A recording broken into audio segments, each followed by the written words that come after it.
বিসমিল্লাহির রহমানির রহিম।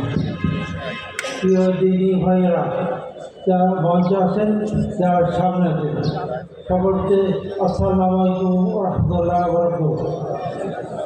মহান রব্বুল আলামিনের শুকরিয়া যে আজকে পবিত্র রমজানের দিনে আমরা যে কাছে বাসী যা সৃষ্টি করল, তারা এখানে সম্মিলিত হয়েছে বিশেষ একটা উদ্দেশ্য সামনে নিয়ে।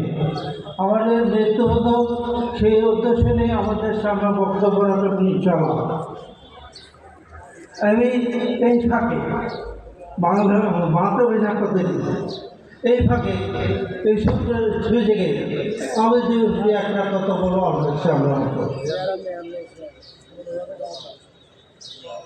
আমরা তার বান্দা, আমরা এই দুনিয়ায় কে আমাদেরকে পাঠিয়েছেন, আমাদের কাজ কি,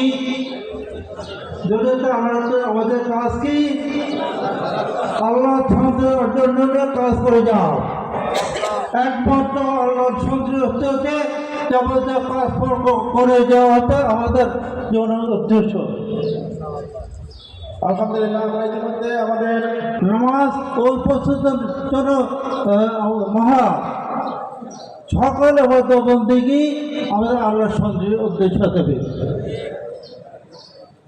কি যারা আমরা শপথ দিই, কোন আদি শপথ দিই, ঈদুল সালাতি ওয়ানুসুকি মাহিয়া ওয়া মামাতি লিল্লাহি রাব্বিল আলামিন। আমার নামাজ, আমার সালাত, আমার যাবতীয় কাজকর্ম, আমার জীবনের চলাফেরা, জীবনের লক্ষ্য উদ্দেশ্য মৃত্যুবরণ করা একটা আল্লাহর সন্তুষ্ট উদ্দেশ্য। অতএব আমরা যা কিছু করবো আল্লাহর সন্তুষ্ট করবো চলা। আমাদের একটা দর্শিত অর্গানাইজেশন বাংলাদেশ জামায়াতে ইসলামী আমরা সন্তুষ্ট। আমাদের সরকার পক্ষ থেকে যা আমাদের প্রতি নির্দেশ হবে আমরা